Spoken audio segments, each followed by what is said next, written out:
नमस्कार, आप देख रहे हैं इंडिया न्यूज। आपके साथ मैं हूं रचना। शुरुआत कर रहे हैं सुपरफास्ट 100 की। नमस्कार, मैं हूं राशिद। करेंगे बड़ी खबर से शुरुआत। मध्य प्रदेश के नमस्कार, आप देख रहे हैं इंडिया न्यूज। आपके साथ मैं हूं रचना। शुरुआत कर रहे हैं सुपरफास्ट 100 की। नमस्कार, मैं हूं राशिद। करेंगे बड़ी खबर से शुरुआत। मध्य प्रदेश के इंदौर में एक बस ने महिला को कुचल दिया। महिला की मौत के बाद गुस्साई भीड़ ने जमकर हंगामा किया और बस को आग के हवाले कर दिया। बस ने जिस महिला को कुचला वो अपने परिवार के साथ इंदौर के करबला मैदान स्थित दरगाह पर जियारत के लिए आई थी। इसी दौरान बस ने उसे कुचल दिया। बताया जा रहा है कि महिला अपने पति और बेटी के साथ स्कूटर पर सवार थी। इसी दौरान बस ने स्कूटर को टक्कर मारी, जिससे महिला बस के नीचे आ गई और उसकी मौत हो गई। हादसे के बाद बस का ड्राइवर फरार हो गया। महिला की मौत से गुस्साए लोगों ने बस में तोड़फोड़ कर उसे आग के हवाले कर दिया। घंटों बाद आग पर काबू पाया जा सका। दिल्ली के शास्त्री पार्क इलाके में झुग्गियों में आग लगने से अफरा तफरी मच गई। आनंद फानन में फायर ब्रिगेड की 11 गाड़ियां मौके पर पहुंची। आग लगते ही लोगों में हड़कंप मच गया। कुछ लोग अपनी जान बचाने को भागे तो कई लोग अपना सामान बचाने में जुट गए। झुग्गियों में आग लगने की वजह अभी साफ नहीं हो सकी है। आग से लाखों के नुकसान का अनुमान है। वहीं दिवाली के मौके पर गाजियाबाद में बड़ा हादसा हुआ। इंदिरापुरम इलाके के फर्नीचर मार्केट में आग लगने से अफरा तफरी मच गई। मामला ज्ञान खंड इलाके का है। आग इतनी जबरदस्त थी कि देखते ही देखते इसने विकराल रूप ले लिया। मार्केट में लगी आग तेजी से फैलती चली गई। इसने आसपास के कई घरों को भी अपनी चपेट में ले लिया। आनंद फानन में लोगों ने प्रभावित घरों को तुरंत खाली किया। लोगों ने खुद से भी आग पर काबू पाने की कोशिश की, लेकिन आग की लपटें इतनी तेज थी कि इस पर काबू पाना मुश्किल था। आग लगने की सूचना दमकल विभाग को दी गई। मौके पर दमकल की 8 गाड़ियां पहुंची। कई घंटे की मशक्कत के बाद आग पर काबू पाया जा सका। आशंका जताई जा रही है कि दिवाली में आतिशबाजी के दौरान फर्नीचर में आग लगी होगी। हादसे में लाखों का नुकसान हुआ है। गनीमत हुई कि हादसे में कोई हताहत नहीं हुआ। पंजाब के जालंधर में दिवाली की रात एक मार्केट में जबरदस्त आग लग गई। आग एक कपड़े की दुकान से शुरू हुई। देखते ही देखते इसने जूते की दुकान को भी अपनी चपेट में ले लिया। आग की लपटें इतनी तेज थी कि आसपास की दुकानों में भी आग लग गई। दुकान के बाहर पड़े कचरे के ढेर ने इस आग को और बढ़ा दिया। आग लगने की सूचना दमकल विभाग को दी गई। मौके पर दमकल की 7 गाड़ियां पहुंची। दमकल कर्मियों ने आग पर काबू पाने की काफी कोशिश की, लेकिन वो नाकाम रहे। बाद में एयरफोर्स की दमकल गाड़ी की मदद लेनी पड़ी। 3 घंटों की कड़ी मशक्कत के बाद आग पर काबू पाया जा सका। ये मार्केट जालंधर कैंट होशियारपुर मार्ग पर रामो मंडी फ्लाईओवर के नीचे है। गनीमत यह रही कि जिस वक्त आग लगी उस वक्त वहां की सभी दुकानें बंद थी। हादसे में कोई हताहत तो नहीं हुआ, लेकिन लाखों का सामान जलकर खाक हो गया। शॉर्ट सर्किट को आग लगने की वजह माना जा रहा है। मुंबई से सटे भिवंडी में एक दुकान में आग लगने से हड़कंप मच गया। हादसे के वक्त दुकान के अंदर मौजूद लोग दिवाली के जश्न में डूबे हुए थे। जिस दुकान में आग लगी उसके सामने एक किराना दुकानदार ने आग लगने की खबर लोगों को दी। इसके बाद इलाके में अफरा तफरी मच गई। आनंद फानन में लोग दुकान से बाहर निकले। मौके पर दमकल विभाग की 3 गाड़ियां पहुंची। हालांकि जब तक आग पर काबू पाया जाता तब तक दुकान पूरी तरह से जल चुकी थी। चश्मदीद दुकानदार के मुताबिक दिवाली में आतिशबाजी के दौरान एक रॉकेट दुकान के ऊपर जा गिरा, उसमें आग लग गई। आग से लाखों का नुकसान कहा जा रहा है। वक्त रहते दुकान के अंदर मौजूद लोगों को हादसे की जानकारी मिल गई, वरना जान का भी नुकसान हो सकता था। महाराष्ट्र के सोलापुर में रेलवे ट्रैक पर खड़ी ट्रेन की 2 पैसेंजर बोगी में भीषण आग लग गई। आग पहले एक बोगी में लगी। देखते ही देखते आग तेजी से फैली और इसने दूसरी बोगी को भी अपनी चपेट में ले लिया।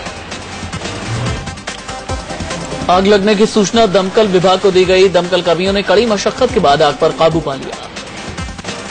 त्योहार के सीजन में यात्रियों की परेशानी को देखते हुए अतिरिक्त पैसेंजर बोगी का इंतजाम किया गया था। ट्रेन की बोगी में आग कैसे लगी, रेलवे इस बात की जांच कर रहा है। गुजरात के जूनागढ़ में रुई के गोदाम में आग लगने से अफरा तफरी मच गई। गोदाम में काफी मात्रा में रुई रखी हुई थी। इसकी वजह से आग तेजी से फैलती चली गई। आग लगने की सूचना दमकल विभाग को दी गई।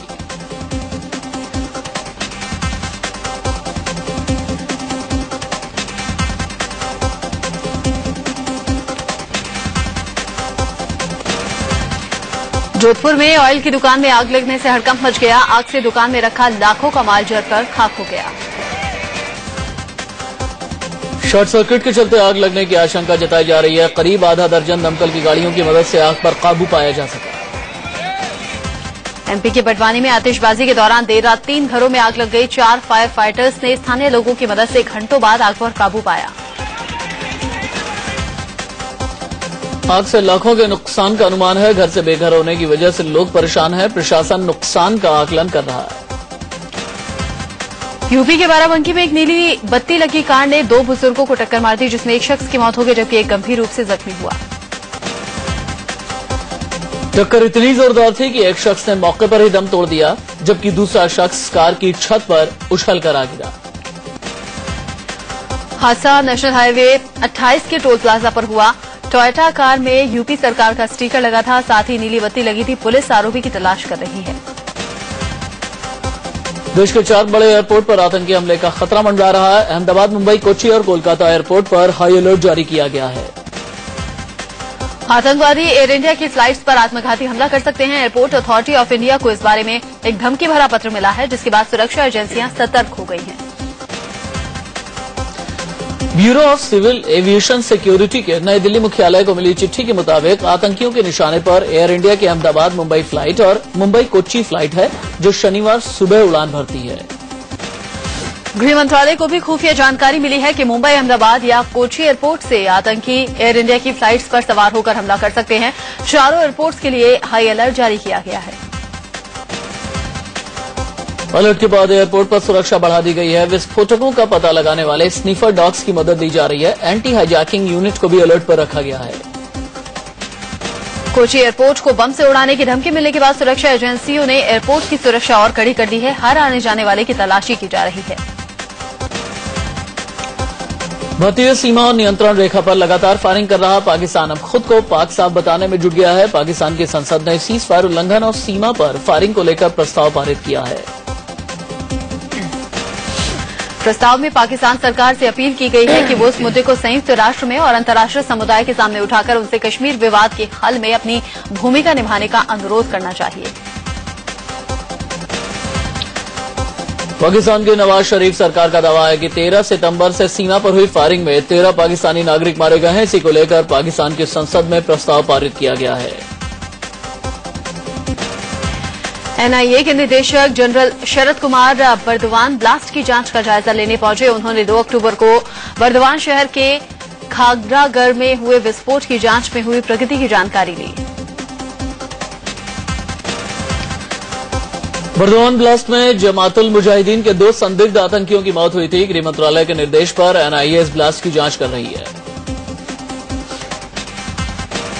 पूर्व केंद्रीय मंत्री पी चिदम्बरम ने कहा कि एक निजी चैनल को दिए गए इंटरव्यू में अगला कांग्रेस अध्यक्ष गैर गांधी हो सकता है। पूर्व केंद्रीय मंत्री पी चिदम्बरम ने यह भी कहा कि कांग्रेस के शीर्ष नेतृत्व में तत्काल बदलाव की जरूरत है। इतना ही नहीं, चिदम्बरम ने कांग्रेस अध्यक्ष सोनिया गांधी और राहुल गांधी को नसीहत के अंदाज में कहा कि दोनों को मीडिया और लोगों से मिलना चाहिए।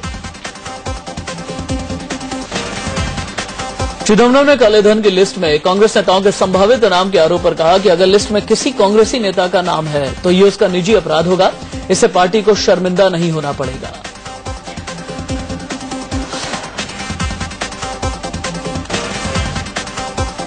सूत्रों के हवाले से खबर है कि 27 अक्टूबर को महाराष्ट्र को नया सीएम मिल सकता है। वहीं सोमवार को राजनाथ और नड्डा मुंबई जा सकते हैं। सीएम पद को लेकर फडणवीस की दावेदारी सबसे मजबूत है। महाराष्ट्र के मुख्यमंत्री की ताजपोशी के लिए बीजेपी ने 3 जगह चुनी है: वानखेड़े स्टेडियम, महाराष्ट्र विधान भवन परिसर और बीकेसी ग्राउंड्स। बीजेपी महाराष्ट्र के भावी मुख्यमंत्री के शपथ ग्रहण समारोह में बड़ी संख्या में लोगों को बुलाना चाहती है, इसलिए उसकी पहली पसंद वानखेड़े ही है। आरपीआई अध्यक्ष रामदास अठावले ने शिवसेना सुप्रीमो उद्धव ठाकरे से मुलाकात की। अठावले के मुताबिक उद्धव ने कहा कि वो बीजेपी के साथ ही सरकार बनाएंगे। गुजरात के पाटन में अमित शाह ने अपने परिवार के साथ बहुचर माता के दर्शन किए। 2 राज्यों के चुनाव में सफलता के बाद अमित शाह माता के दरबार में माथा टेकने पहुंचे।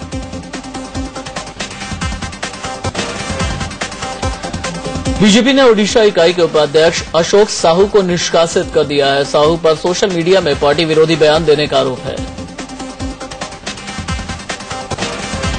पाकिस्तान के हैकर्स ने राजस्थान बीजेपी की वेबसाइट हैक कर उसमें लिखा है कि भारत पाकिस्तान से पंगा न ले, और ऐसा उसने पाकिस्तान की वेबसाइट हैक करने के बदले में किया।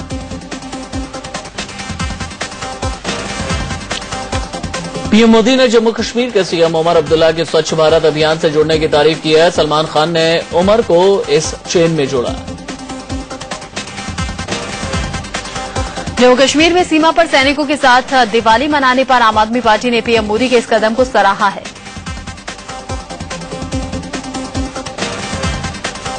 दिवाली की रात यूपी के बुलंदशहर में बीजेपी नेता की ताबड़तोड़ गोलियां मारकर हत्या कर दी गई। 4 बाइक सवार हमलावरों ने बीजेपी नेता राजकुमार को 5 गोलियां मारी। राजकुमार ने मौके पर ही दम तोड़ दिया। हत्या के बाद इलाके में तनाव है। राजस्थान के बहरोड़ में दीपावली पूजन के दौरान बीजेपी पार्षद त्रिलोक चंद की अज्ञात बदमाशों ने गोली मारकर हत्या कर दी। बाइक सवार बदमाशों ने ये वारदात अंजाम दी। पुलिस ने बाइक जब्त कर मामले की जांच शुरू कर दी है।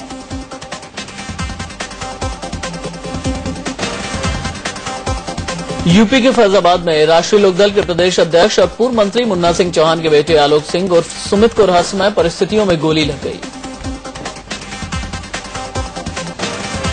हालत गंभीर देखते हुए आलोक को इलाज के लिए जिला अस्पताल से लखनऊ ट्रॉमा सेंटर के लिए रेफर किया गया। दिवाली के मौके पर यूपी के एटा में धमाका हुआ है, जिसमें 5 लोग घायल हुए हैं, 2 की हालत गंभीर है।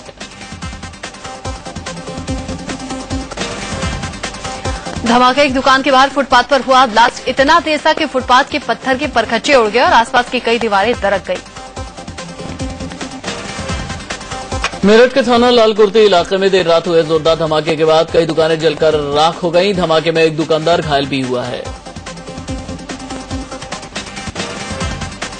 धमाका इतना जोरदार था कि कई दुकानों की दीवारें दरक गईं। पुलिस जांच में जुट गई है कि दुकान में धमाका कैसे हुआ।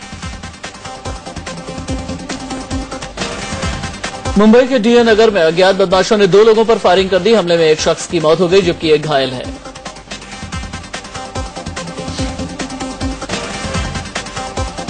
दो अज्ञात बदमाशों ने घर में घुसकर फायरिंग की। जिन पर हमला किया गया वो इवेंट मैनेजर थे। आरोपियों का अब तक कोई सुराग नहीं मिला है। पुलिस मामले की जांच कर रही है।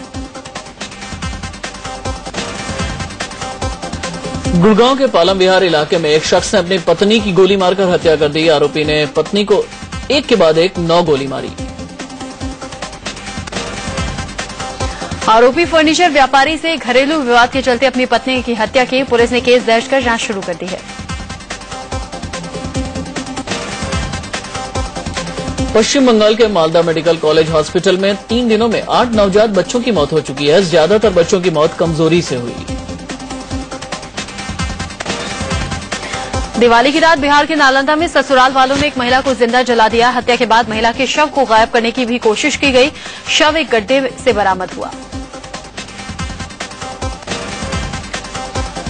हत्या करने के बाद महिला के शव को गड्ढे में छिपाने की कोशिश की गई। पुलिस ने इस मामले में महिला के पति समेत 5 लोगों के खिलाफ मामला दर्ज कर लिया। मुंबई पुलिस ने सरेआम सोने के 16 कंगन लूटने वाले 4 लोगों को गिरफ्तार किया। मामला एलटी मार्ग थाने का है। आरोपी सीसीटीवी फुटेज की मदद से पकड़े गए हैं।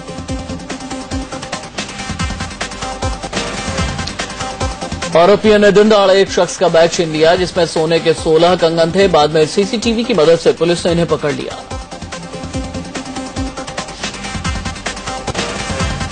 देहरादून में सीसीटीवी कैमरे में एक मोबाइल चोर कैद हुआ है। आरोपी ने एक डिपार्टमेंटल स्टोर के काउंटर से दुकानदार का मोबाइल फोन गायब कर दिया।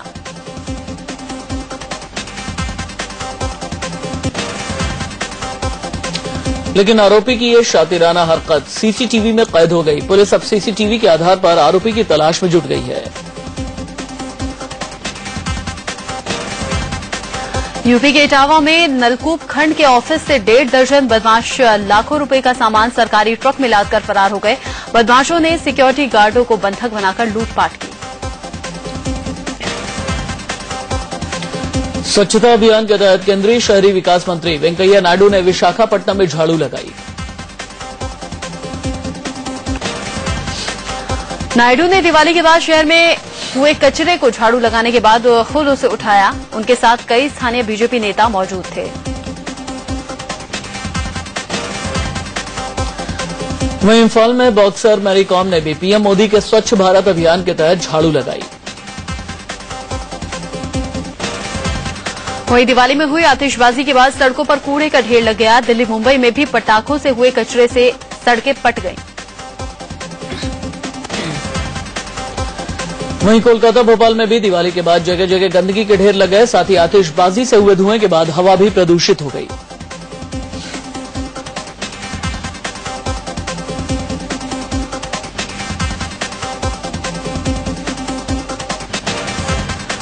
दिवाली के बाद अब छठ पूजा के मद्देनजर स्टेशनों पर उमड़ने वाली भीड़ को देखते हुए दिल्ली में आज से 29 अक्टूबर तक प्लेटफॉर्म टिकट नहीं मिलेगा।